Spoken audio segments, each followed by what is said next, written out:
ایک طوائف جو پیسے لے کر لوگوں کے ساتھ زنا کیا کرتی تھی۔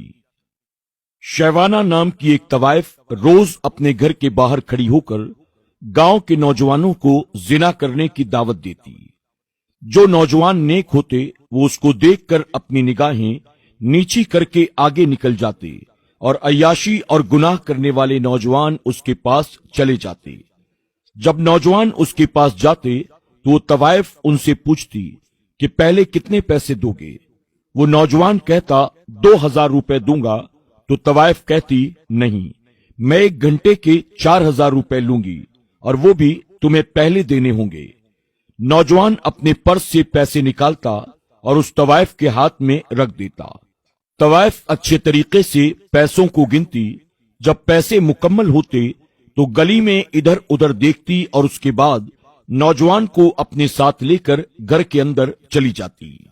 تو اس طرح اس گاؤں کے کئی نوجوان اس طوائف کے گھر پر اکثر آتے جاتے تھے اور اسے پیسہ دے کر اس کے ساتھ بدکاری کرتے اور ایک بڑے گناہ کو اس کے ساتھ مل کر انجام دیتے۔ اس طوائف کو بس اپنے پیسوں سے مطلب تھا۔ وہ پیسوں کے لیے روزانہ گاؤں کے نوجوانوں کو دعوت گناہ دیتی اور کئی نوجوان اسے پیسہ دے کر اس کے ساتھ بدکاری کرتے۔ دھیرے دھیرے گاؤں کے کئی لوگوں کو اس طوائف کے بارے میں پتہ چل گیا۔ جب مسجد کے امام صاحب تک یہ بات پہنچی تو امام صاحب نے سوچا گاؤں میں اس طرح کا کام ہونا یہ کوئی اچھی علامت نہیں ہے، کیوں نہ میں اس طوائف کو جا کر نصیحت کروں۔ یہ سوچ کر مسجد کے امام صاحب ایک دن اس طوائف کے گھر پہنچ گئے۔ گھر کے قریب جا کر دروازہ کھٹکھٹایا، اندر سے وہ طوائف باہر آئی۔ جب اس طوائف نے مسجد کے امام صاحب کو اپنے گھر کے دروازے پر کھڑا دیکھا تو وہ چونک گئی۔ اس نے پوچھا، مولانا صاحب کیا کام ہے؟ آپ میرے گھر بلا کیوں آئے ہیں؟ مسجد کے امام صاحب نے پوچھا، آپ کی 1 گھنٹے کی کتنی قیمت ہے؟ جب طوائف نے یہ سنا پہلے تو وہ چونک گئی، لیکن اس کے اندر پیسوں کی لالچ بھری ہوئی تھی، تو اس نے کہا میں 1 گھنٹے کا 4000 روپے لیتی ہوں اور وہ بھی پہلے دینے ہوں گے۔ امام صاحب نے اپنے پرس سے 4000 روپے نکالے اور اسے دے دیے اور کہا میں تمہارے ساتھ 1 گھنٹہ گزارنا چاہتا ہوں۔ طوائف نے امام صاحب سے وہ پیسے لے لیے، پیسوں کو اچھی طریقے سے گن لیا اور پھر گلی میں ادھر ادھر دیکھا اور پھر کہا کہ ٹھیک ہے مولانا صاحب آپ میرے گھر کے اندر آ جائیے۔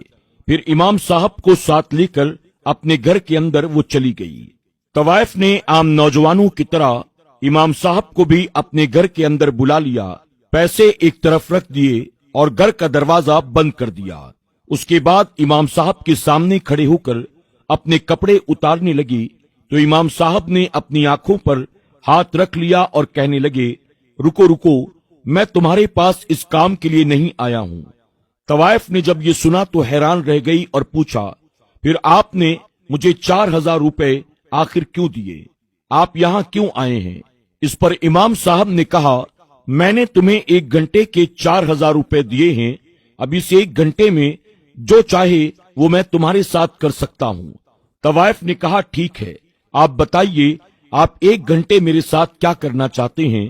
امام صاحب نے کہا جاؤ اور پہلے اچھے طریقے سے غسل کر کے آؤ۔ تو طوائف نے کہا کہ ٹھیک ہے، جیسی آپ کی مرضی، آپ کے پاس 1 گھنٹے کا وقت ہے، مجھے کیسے بھی کر کے یہ 1 گھنٹے آپ کے ساتھ گزارنے ہیں، میں غسل کرنے کے لیے چلی جاتی ہوں۔ طوائف غسل کرنے کے لیے چلی گئی اور کچھ دیر کے بعد غسل کر کے واپس امام صاحب کے سامنے آ کر کھڑی ہو گئی۔ اپنی گھڑی کو دیکھتے ہوئے اس نے امام صاحب سے کہا اب آپ کے پاس 40 منٹ اور رہ گئے ہیں، اب بتائیے آگے کیا کرنا ہے؟ امام صاحب نے کہا 2 مصلے نکالو اور وہاں بچھاؤ۔ طوائف نے کہا کہ ٹھیک ہے، جیسی آپ کی مرضی، آپ جیسا کہو گے میں ویسا ہی کروں گی۔ طوائف نے 2 مصلے نکالے اور زمین پر بچھا دیے۔ امام صاحب نے کہا 1 مصلے پر تم بیٹھ جاؤ اور 1 مصلے پر میں بیٹھتا ہوں۔ پھر 1 مصلے پر طوائف نے نماز پڑھنا شروع کر دیا اور دوسرے مصلے پر امام صاحب نے نماز پڑھنا شروع کر دیا۔